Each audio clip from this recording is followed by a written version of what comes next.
Newton basically انہوں نے جو رائل سوسائٹی میں پبلش کیا تھا، شاید 17 یا 18 سال کی عمر میں کیا تھا پبلش، اور میں نے 16 سال کی عمر میں کر لیا تھا. مجھے نیو یارک ٹائمز کی ایک رپورٹر نے کانٹیکٹ کیا تھا. اس کو نہیں پتا تھا کہ میں 16 سال کا لڑکا ہوں. تو اس نے مجھے پوچھا، ڈاکٹر نیازی تو آپ کا یہ پیپر آ رہا ہے، مجھے بتائیں اس کے بارے میں کہ اس میں کیا کیا ہے اور کیسے آپ نے سارا کیا ہے. تو میں نے جب اس کو بتایا کہ میں 16 سال کا ہوں تو وہ اس کو کافی خوشی ہوئی. میٹنگ میں نے ارینج کی تھی شفاعت چودھری کے ساتھ، تو ان کے ساتھ ہم نے سارا ڈسکس کیا تھا. کافی اچھا رہا تھا ان کے ساتھ بھی. انہوں نے ہمیں اور بھی آئیڈیاز بتائے تھے. 11 سال کی عمر میں ماما نے ہمیں ایک آن لائن کورسز دیے تھے، جیسے آپ کہہ رہے ہیں، جو آج کل کافی عام ہو چکے ہیں. اس ٹائم پہ شروع ہو رہے تھے online courses. Different science کے سبجیکٹس تھے، ان ساروں میں مطلب اس ٹائم سے لے کے اب تک میں نے مور دین 25 کورسز کر چکا ہوں ڈفرینٹ سبجیکٹس پہ.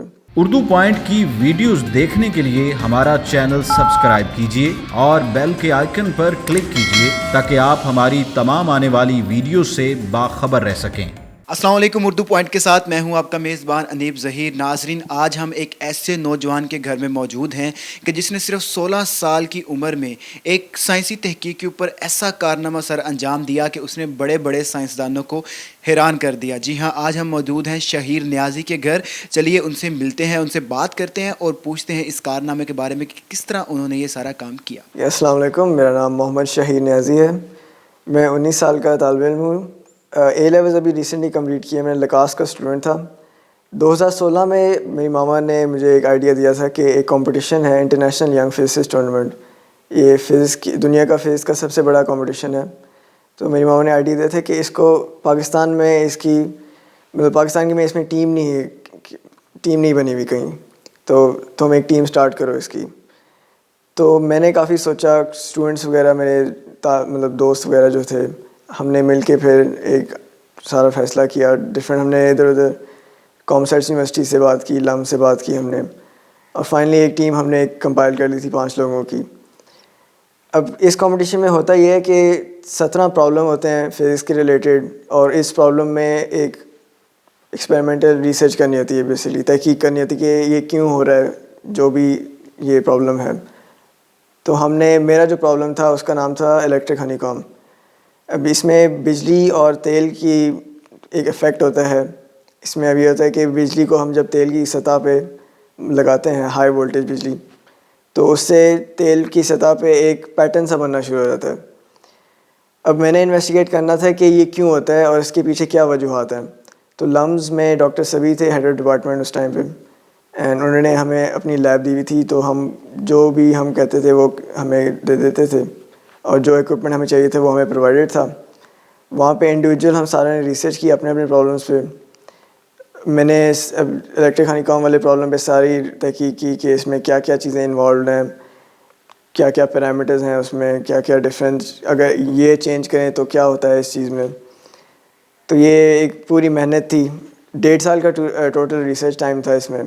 کمپٹیشن میں ہم گئے تھے، ہم نے تو 2016 میں جون میں گئے تھے کمپٹیشن میں. رشیا میں ہوا تھے IYPT کمپٹیشن. تو اس میں جیتے تو نہیں تھے ہم اس وقت، کیونکہ پہلی دفعہ گئے تھے، ہم سیکھ رہے تھے بیسکلی. تو واپس آئے تو ماما نے کہا کہ تم اس تحقیق کو جاری رکھو، اس کو یہاں پہ ختم نہ کرو، کیونکہ یہ کافی تم نے ٹائم لگایا ہے اس میں، اور اس کو اب ختم کرنے کے بعد تبھی ضائع ہو جائے گی. تو میں نے پھر اب لمز کی لیب اس ٹائم پہ اویلیبل نہیں تھی ہمارے پاس. تو میں نے کیا کہ خود ہی گھر پہ ہی مطلب جو بھی چیزیں تھیں میرے پاس، اس سے میں نے پھر سے وہ ایکسپیریمنٹ سیٹ اپ کیا اور ڈفرینٹ چیزیں ٹرائی کی. اب پیپر میں کمپائل کرنا تھا سارے کو. ریسرچ پیپر میں ریسرچ آرٹیکل لکھنا ہوتا ہے، اس کا سارا ایک پروسیجر ہوتا ہے. ایک ایبسٹریکٹ ہوتا ہے کہ بیسکلی آپ کیا تحقیق کر رہے ہیں، اس کا ایک سمری سا دیں بیسکلی. پھر ایک انٹروڈکشن ہوتی ہے. انٹروڈکشن میں ہم نے بتانا ہوتا ہے کہ ہسٹری میں کیا کیا اس پہ ریسرچ ہوئی ہے. اب میری تحقیق پہ صرف 4-5 پیپرز اور لکھے ہوئے تھے لوگوں نے، وہ 1970s میں اور 1990s میں لکھے ہوئے تھے، اور اس پہ اتنی ڈیٹیل میں کوئی نہیں گیا ہوا تھا اس فنامنا کے پیچھے کہ اس کی کیا وجوہات ہیں. ان کی ساری انٹروڈکشن دی. پھر بتانا ہوتا ہے پیپر میں کہ ایکسپیریمنٹل آپ کی کیا میتھڈ تھے. ایکسپیریمنٹل میتھڈ میں ہم نے بتانا تھا کیا کیا اکوپمنٹ یوز کیا، کیا کیا سیٹنگز تھیں ہمارے پاس، اور کیا ہم نے انالیسس کی طریقے اس میں استعمال کیے. ایکسپیریمنٹل میتھڈ میں یہ تھا کہ بیسکلی جو ہائی وولٹیج ایک سپلائی تھی وہ میرے پاس ایک پڑی ہوئی تھی، ہالوڈ سے بنوائی تھی. تو اس کو یوز کر کے ایک سوئی تھی جس کو ہم ایک اس طرح لہراتے تھے آئل کی سرفیس کے اوپر. اب تیل کوئی بھی استعمال کر سکتے تھے. اس کو ایک میٹل کی پلیٹ پہ ہم نے رکھا ہوتا تھا اور بیچ میں فاصلہ رکھا ہوتا تھا. اب جب وہ ہائی وولٹیج آن کرتے تھے ہم تو ہمیں ایک نظر آتا تھا کہ فنامنا ایک بن رہا ہے, اس پہ آئل کی سطح چینج ہو رہی ہے. اس پہ سارا ریسرچ کرنا تھا. اب گھر میں نے جو کیا تھا کہ میرے پاس ٹیلیسکوپ پڑی ہوئی ہے, تو میں نے سوچا کہ ایک فوٹوگرافی کا طریقہ ہوتا ہے جس میں ہم اگر ٹیلیسکوپ کا مرر جو ہوتا ہے اس کو ایک فاصلے پہ رکھیں اور اپنا جو سیٹ اپ ہے اس کو بیچ میں رکھیں اور ایک لائٹ سورس رکھیں دگنی ڈسٹینس پہ. تو اس سے یہ ہوتا ہے کہ ہم بیسکلی دیکھ سکتے ہیں کہ اگر کوئی ٹیمپریچر کی ڈفرینسز آ رہی ہیں بیچ میں, کیونکہ ہوا ایک بیسکلی پانی کی طرح ایک چیز ہوتی ہے, فلوئڈ میڈیم ہوتا ہے بیسکلی. اب اس میں یہ ہوتا ہے کہ اگر ہلکی سی ٹیمپریچر کی ڈفرینسز آئیں تو اس کی جو ڈینسٹی ہوتی ہے وہ بڑھ یا کم ہو سکتی ہے. اب اس سے یہ ہوتا ہے کہ لائٹ ڈم یا برائٹ ہوتی ہے کیونکہ وہ لائٹ بینڈ ہوتی ہے اس کی ڈینسٹی کی وجہ سے. تو میں نے اپنا سیٹ اپ اس میں ڈالا. ویسے تو یہ اتنا کوئی مطلب اسی طرح تھا, بس میں نے سوچا کہ کر لیتے ہیں, کیوں کوئی حرج نہیں ہے کرنے میں. تو وہ میں نے کیا. تو میں نے دیکھا کہ جب میں نے تصویر لی تو اس میں مجھے ایک پراپر نظر آ رہا ہے کہ نیڈل کی جو ٹپ ہے وہاں سے ایک پلوم سی نکل رہی ہے, ایک دھواں سا نکل رہا ہے نیچے کی طرف کو. اب یہ ایک ایویڈنس تھا کہ جو ٹپ تھی ہیومن آئی اس کو ویسے نہیں دے سکتی کیونکہ اس کو اسپیشل وہ فوٹوگرافی کا ٹیکنیک تھا, اس کو یوز کرنا تھا. تو اس سے یہ پتہ چلتا ہے کہ جو آئنس تھے وہ بیسکلی انوالو ہیں اس فنامنا میں, اور وہ آئنس اس ہائی وولٹیج کی وجہ سے نیڈل کی ٹپ پہ بن رہے ہیں اور وہ نیچے آئل کی سطح کی طرف جا رہے ہیں. اب جیسے جیسے وہ نیچے جاتے ہیں وہ انرجی ہوتی ہے ان میں ایک, تو وہ انرجی اپنی لوز کرتے ہیں کیونکہ وہ ہوا کے مالیکیولز میں ٹکراتے ہیں. اب وہ ہوا کے مالیکیولز میں جب ٹکراتے ہیں تو وہ ٹیمپریچر اس کا انکریز کرتے ہیں. اب وہ ٹیمپریچر انکریز جو تھا ہوا کا وہ ایک دھوئیں کی شکل میں نظر آ رہا تھا اس کی پکچر میں. ایک یہ فنامنا تھا. اب اس کو میں نے جو سارا کمپائل کیا تھا آرٹیکل میں, ایکسپیریمنٹل میتھڈ ہو گیا. اب اس میں ایک ڈسکشن ہوتی ہے کہ یہ کیوں سارا کچھ ہو رہا ہے. سارے پیرامیٹرز جو پچھلے میں نے لمز میں ریسرچ کی تھی اس کے گرافس وغیرہ تھے وہ انکلوڈ کرنے تھے کہ اگر وولٹیج بڑھائیں تو کیسے فنامنا چینج ہوتا ہے, وولٹیج کم کرے کیسے چینج ہوتا ہے, اگر آئل چینج کریں تو کیسا ہوتا ہے, اور ڈفرینٹ اس میں گرافس وغیرہ انوالو کرنے تھے. تھرمل افیکٹس بھی کیے تھے. تھرمل کیمرہ ڈاکٹر سمی نے مجھے پرووائڈ کیا تھا. اس میں نے یہ دیکھا تھا کہ جیسے جو پن ہم نے لہرائی ہوئی ہے آئل کی سرفیس کے نیچے, اس کے جو بالکل نیچے جو تیل ہے وہ سب سے گرم ہوتا ہے, اور جو اگر دور دور جاتے ہیں تو وہ تیل ٹھنڈا ہوتا رہتا ہے. تو ایک ٹیمپریچر گریڈینٹ بھی تھا. یہ بھی پروف تھا کہ آئنز ہیں اور وہ اپنی انرجی, کیونکہ بالکل ڈائریکٹلی نیچے سب سے کم ڈسٹینس ہوتا ہے نیڈل اور آئل سے, تو سب سے انرجی والے پارٹیکلز وہاں پہ آ کے گرتے تھے. جیسے دور جاتے ہیں انرجی ان کی کم ہوتی رہتی ہے, اس لیے ٹیمپریچر بھی وہاں سے کم ہوتا رہتا تھا. یہ پیرامیٹر تھا. اس میں کمپائل کرنے کے بعد اینڈ میں ایک کنکلوژن ہوتی ہے پیپر میں. کنکلوژن میں ہم نے بس یہ مین جو کی پوائنٹس تھے, ناولٹی, جو نئی چیزیں ہم نے ڈسکور کی ہیں ان کو ہائی لائٹ کرنا تھا کنکلوژن میں, اور پھر بعد میں ریفرنسز دینی ہوتی ہیں آرٹیکل میں. ریفرنسز یہ ہوتی ہیں کہ پچھلے جتنے بھی پیپر تھے ان میں سے کیا کیا چیزیں آپ نے مطلب انوالو کی ہیں اس میں, اور کیا کیا انسپریشنز ملی آپ کو پچھلے ریسرچز سے. جب ریفرنسز ایڈ ہو جاتی ہیں تو پورا پیپر آپ کے پاس ایک کمپلیٹ ہوتا ہے, ایبسٹریکٹ سے لے کے نیچے تک. تو اس کو میں نے ڈفرینٹ جرنلز میں ٹرائی ٹو پبلش کیا تھا. ایک تو نیچر جرنل ہے, دنیا کا سب سے بڑا جرنل ہے, تو میں نے کہا کہ اس میں بھی چلو کوئی حرج نہیں ہے, ٹرائی کر لیتے ہیں. اس میں اگر ہو گیا تو اچھی بات ہے, نہ ہوا تو کوئی بات نہیں, کسی اور میں بھی کر لیں گے. نیچر میں نہیں ہوا تھا. پھر ایک اور میں نے ٹرائی کیا تھا, اس کا نام تھا ہیلتھ سیویئر, وہ بھی ایک امریکن جرنل تھا. اس میں تھوڑی سی کرٹیک کے بعد انہوں نے ڈیسائیڈ کیا کہ ہم نہیں کریں گے اس کو پبلش. پھر جب یہ دوسری ریجیکشن آئی تھی مجھے, تو اس کے بعد میں نے وہ جو فوٹوگرافی والا فنامنا تھا وہ اس میں ایڈ کیا تھا نیا, کیونکہ میں نے سوچا کہ یہ نہیں ہو رہا پیپر, اس کا مطلب ہے اس میں کوئی چیز ہے جو ابھی ان کو نہیں لگ رہی کہ نئی نہیں ہے چیز, اس میں کوئی نئی ڈسکوری نہیں ہے. تو جیسے ہی میں نے وہ فوٹوگرافی والا افیکٹ ڈالا اس میں, تو میں نے royal society open science journal تھا. رائل سوسائٹی دنیا کی سب سے پرانی جرنل ہے, یو کے بیسڈ ہے یہاں پہ. اس میں نیوٹن نے بھی اپنا پہلا پیپر شائع کیا تھا. تو اس میں میرا ہو گیا تھا پبلش. یہ 2017 کے ستمبر سے پہلے پبلش ہو گیا تھا, اور اس ٹائم میں 16 سال کا ہی تھا. تو کافی مطلب خوشی کی بات تھی ایک تو, کیونکہ ماما نے بھی گول رکھا تھا کہ 17 سال کی عمر سے پہلے, اپنی برتھ ڈے سے پہلے ہی تم نے پبلش پیپر کرنا ضروری, اور ایک پوری 1.5 سال کی محنت تھی, وہ بھی مطلب اس کا ریوارڈ مل گیا تھا مجھے. پھر اس کے بعد کافی میڈیا کی کوریج ہوئی تھی. نیو یارک ٹائمز تھا, انہیں بیسیکلی جو رائل سوسائٹی وہ کرتے ہی ہیں کہ جب بھی کوئی نیا آرٹیکل پبلش ہونے والا ہوتا ہے تو وہ ایک پریس ریلیز جاری کرتے ہیں کہ یہ پیپرز ہمارے پاس نئے آ رہے ہیں آرٹیکلز، اور اگر آپ نے اس پہ کوئی آرٹیکل لکھنا ہے تو یہ کانٹیکٹ کر لیں آتھرز کو. تو مجھے نیو یارک ٹائمز کی ایک رپورٹر نے کانٹیکٹ کیا تھا. اس کو نہیں پتا تھا کہ میں 16 سال کا لڑکا ہوں. تو اس نے مجھے پوچھ، ڈاکٹر نیازی تو آپ کا یہ پیپر آ رہا ہے تو مجھے بتائیں اس کے بارے میں کہ اس میں کیا کیا ہے اور کیسے آپ نے سارا کیا ہے.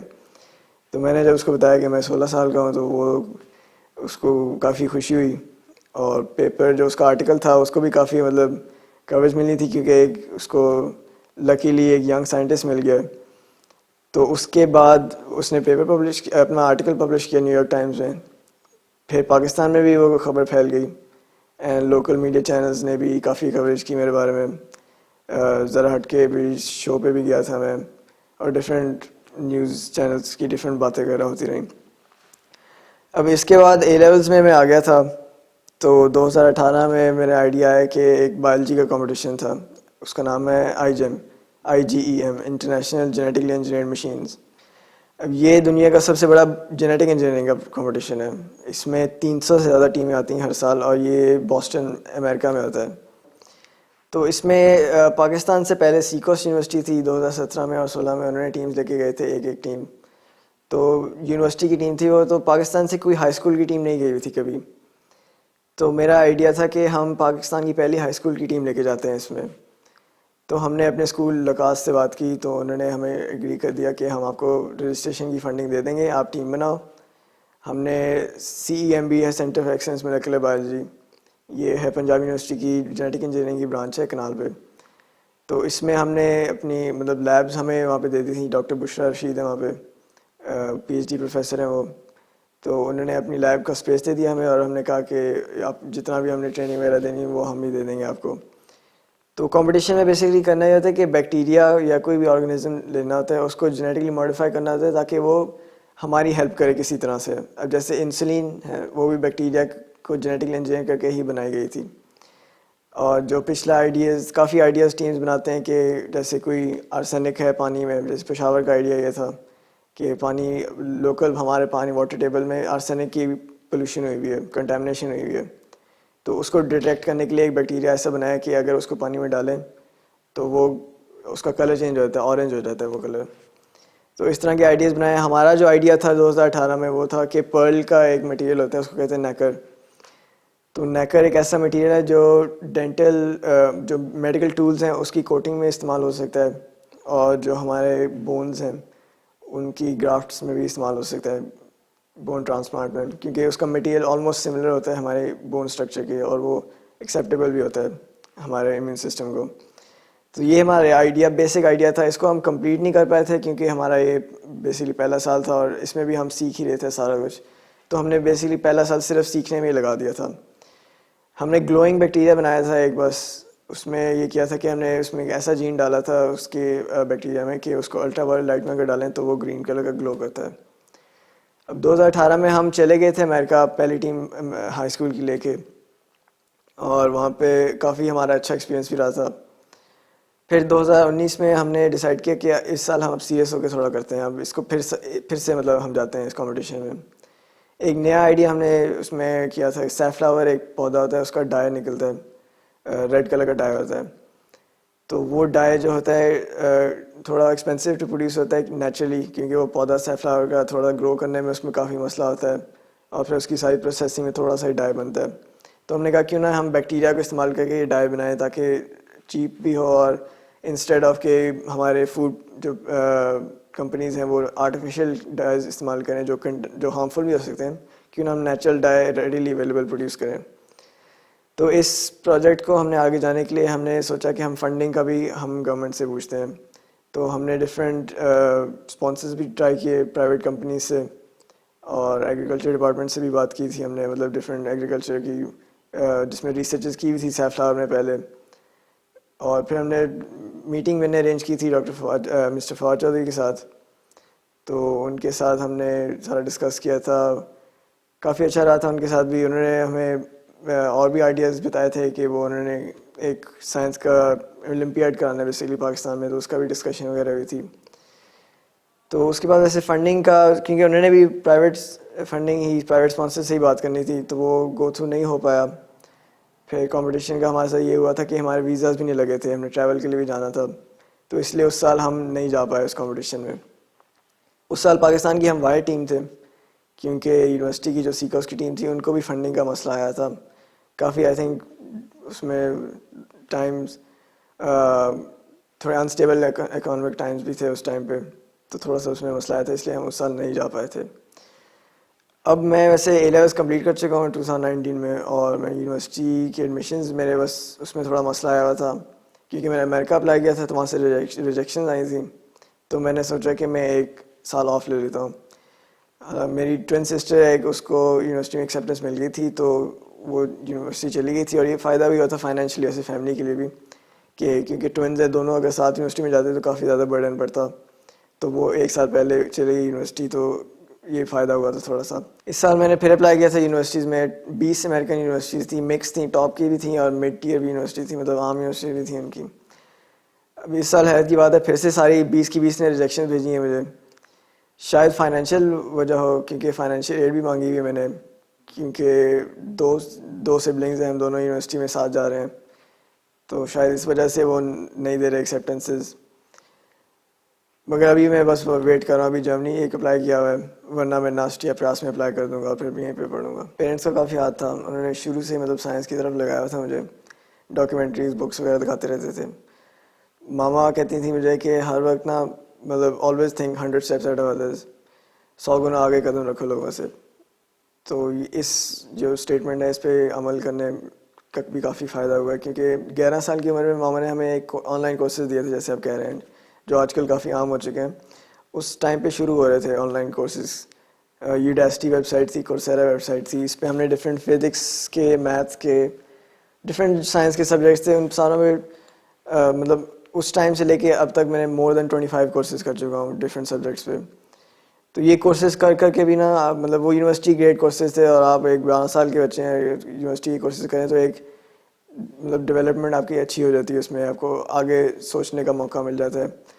کیونکہ اسکول کے جو کورسز ہوتے ہیں اس میں آپ کافی ریسٹرکٹ رہتے ہو چیزوں میں، آپ یو کانٹ ایکسپلور ادھر آگے پیچھے، مطلب آپ نہیں جا سکتے کہ ہاں آگے کیا چیز ہے. تو ان کورسز کی وجہ سے کافی مطلب مائنڈ بھی اوپن ہوا تھا کہ صرف یہ نہیں ہے، اور بھی بڑی چیزیں ہیں کرنے کو. اور فزکس میں ایکسپیریمنٹل میرا کافی شوق تھا بچپن سے، ایکسپیریمنٹس، کیونکہ یہ جو میری ساری ریسرچ تھی یہ بھی بیسکلی ایکسپیریمنٹل بیسڈ ہی تھی. تو بچپن سے عادت تھی میری کہ ڈفرینٹ جو چیزیں ہوتی تھیں ان کو کیمیکلس کو ملا کے دیکھنا کیا کیا ہونا ہے، اور آبزرویشن اسکلز ایک بن گئی تھی کہ ہر چیز کو نا بڑے غور سے دیکھنا ہے. اور یہ چیز کافی اسکل مطلب فائدہ مند بھی ہوتی ہے آگے دنیا میں، کیونکہ آبزرویشن کی جو اسکلز ہوتی ہیں وہ سب سے زیادہ basically you can see every different change which is occurring, آپ ہر چیز کو ڈیٹیل میں دیکھتے ہو، ہر چیز کو آپ انالیسس کرتے ہو اس کے بارے میں. تو یہ ایکسپیریمنٹل ریسرچ میں کافی اس کا فائدہ ہوتا ہے، کیونکہ ایکسپیریمنٹل ریسرچ میں بھی آپ نے ہر چھوٹی چھوٹی چینج کو آبزرو کرنا ہوتا ہے. جو نیوٹن بیسکلی انہوں نے جو رائل سوسائٹی میں پبلش کیا تھا، شاید 17 یا 18 سال کی عمر میں کیا تھا پبلش، اور میں نے 16 سال کی عمر میں کر لیا تھا. یہ اس کی خوشی کی بات تھی کہ بیسکلی ماما مجھے یہ بھی کہتے ہیں کہ what one man can do, جو ایک بندہ کر سکتا ہے وہ کوئی بھی کر سکتا ہے. تو اب نیوٹن نے 17 سال کی عمر میں کی ہے تو میں نے 16 میں کر لیا ہے. اس کا مطلب ہے کہ کوئی بھی کچھ بھی کر سکتا ہے، صرف آپ کا ایک میتھڈ ہوتا ہے کہ آپ کیسے اس کو ایگزیکیوٹ کرتے ہیں کسی چیز کو، اور کیسے آپ سوچتے ہیں، کیا مائنڈ سیٹ ہے آپ کا، اور کتنا آپ ہارڈ ورک اس میں کرتے ہیں. اب کچھ پتہ نہیں اگلے سال کوئی اور بچہ آ کے 15 سال کی عمر میں پبلش کر لے اس کو، تو یہ بیسکلی آپ پہ ہی ڈپینڈ کرتا ہے. اب دماغ ساروں کے پاس ہے، بس اس کی ہم نے ایک اس کو افیکٹ میں لانا ہوتا ہے ہم نے. میں بھی نارمل یوتھ ہی ہوں ٹیکنیکلی، میں بھی کافی سوشل میڈیا وغیرہ یوز کرتا ہوں، کافی ٹائم میں بھی ضائع کرتا ہوں، مگر میں اس طرح نہیں کرتا کہ I don't like totally waste all that time. میں سارا نہیں استعمال کرتا، مطلب صرف ان چیزوں میں. تو یوز کے میسیج بھی یہی ہے کہ آپ مطلب محنت کریں، ٹیلنٹ ہم سب میں ہے، بس اس کو باہر لانا ہوتا ہے کسی طرح، فوکس ہونا ہوتا ہے کسی چیز میں. اب میں مانتا ہوں کہ میں بھی اتنا فوکس نہیں ہوں، کبھی کبھی میں بھی ادھر ادھر بھٹک جاتا ہوں کبھی کبھی، مگر اگر آپ کے دماغ میں ایک اینڈ گول ایک ہے تو اس کو آپ کسی طرح آپ نے اس کو کمپلیٹ کرنا ہوتا ہے. اب پیرنٹس کے لیے یہ کہ ایک تو ہمارے کنٹری میں اس کا بڑا ہے کہ ڈاکٹر ہے اور ایک انجینئر ہے، یا لائر ہے، اس طرح کی ہمارے پاس بس فیلڈز ہیں، اور بس یہی آپ فورس کرتے رہتے ہیں اپنے اسٹوڈنٹس اپنے بچوں کو کہ اسی میں جانا ہے اور تو کوئی چیز ہے ہی نہیں. تو آپ اپنے بچے کو دیکھیں کہ اس کا اپنا کیا شوق ہے، کس چیز میں وہ ایکسل کرنا چاہتا ہے، کیونکہ موسٹ لائکلی پیرنٹس پیسوں کا سوچتے ہیں کہ کسی اور فیلڈ میں پیسہ نہیں ہے، مگر یہ بالکل بھی درست بات نہیں ہے، کیونکہ ہر فیلڈ میں پیسہ ہے اگر آپ اس میں اچھے ہیں. تو آپ کے جو جتنے بھی مطلب بچے ہیں ان ساروں کو اگر آپ ایک انڈیپینڈنس دیں کہ وہ خود ڈیسائیڈ کریں کہ انہوں نے کیا کرنا ہے، اور اس کو ان میں سپورٹ کریں ان کو، تو پھر آپ خود ہی دیکھیں گے کہ آپ کتنے پراؤڈ ہوں گے ان کی وجہ سے. جی تو ناظرین، آپ نے شہیر کی ساری گفتگو سنی. شہیر اور اس جیسے اور بھی بہت سے نوجوان جو ہمارے معاشرے کے اندر موجود ہیں، جو سائنسی تحقیق کے اندر اور سائنسی فیلڈ کے اندر بہت سے کارنامے سر انجام دے سکتے ہیں. ان کو صرف ضرورت ہے تو صرف موقع کی. حکومت کو چاہیے کہ ایسے نوجوانوں کو بودر کرے اور سامنے لائے تاکہ پاکستان بھی ترقی کر سکے اور نوجوانوں کو پلیٹ فارم مہیا ہو سکیں. مجھے دیجیے اجازت. اللہ حافظ.